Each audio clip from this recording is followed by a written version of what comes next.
Hello everyone and welcome to my video. Today we will be talking about some copper companies I found interesting at the current moment as of second week of July. So anyway, let's go right into it. Starting with Sierra Metals Corp. This is a producing company. Like it's already producing and grew their revenue from 2024 till 2025 about a bit over 10%. And it also has in mineral resources. They have about 297 million copper pounds in measured and indicated and 380 in inferred at the Yauricocha mine, and in reserves they have 142 million pounds of copper. They also have a lot of zinc and lead at this place. In the resource they have about 500 million pounds of zinc in measured and indicated and 120 million pounds of lead, and in the Bolivar mine the resource of copper is 300 million pounds in measured and indicated and 200 million in inferred, or 192. So it seems very interesting, and it's already producing, and I think they have between a 5 and a 10-year mine life combined. Obviously they can't. They might be able to expand, and it seems very interesting. Now with copper back on the menu, but hey, let's go talk about the second one. Let's go. Going with number 2, it's World Copper. And apparently, according to them, it seems to be that there's going to be a humongous deficit in copper in the coming years. Seems to be starting in a very few couple of years in the future. So then copper might seems like a very interesting opportunity. And the fact that they have 4.8 billion pounds of copper, where 680 million are in indicated and 3.8 billion pounds in inferred. And it's also apparently on a private land, which makes it quicker, apparently. And it seems like quicker to permit, allegedly. And Arizona is also ranked number 7 when it comes to mining jurisdiction friendliness, apparently. And also the geologist has 30 years of experience in porphyry, copper and gold, which is like this deposit.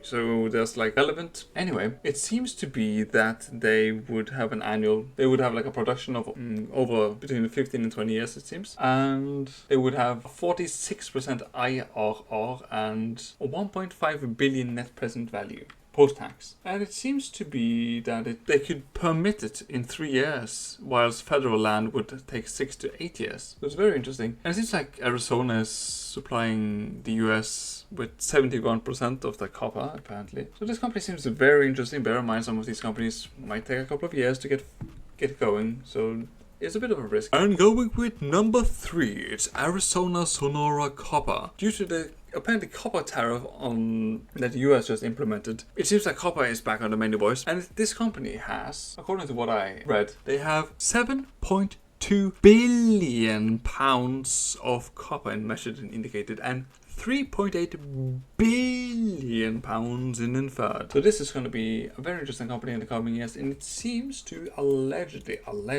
be able to produce in between 2028 and 2029 if everything goes according to plan. Which seems like a long time, but like, bro, we are basically almost finished with 2025. In like 5-6 months, like 2025 is over, and then it's literally less than 2 years till like one of the largest copper companies on earth gets into production, allegedly.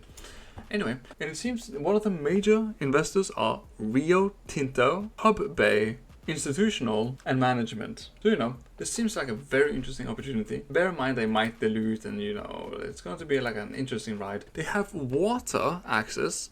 They have on-site permitted water access, right of water till 2070. They have clean nuclear energy power. They have railroad access, and they are apparently permitting. So this seems like a very interesting company, and it also has... it seems like the capex is at 668 million. It seems according to their fact sheet. And payback period would be 4.5 years, and life of mine free cash flow would be $9.7 billion at $4.50 per pound of copper.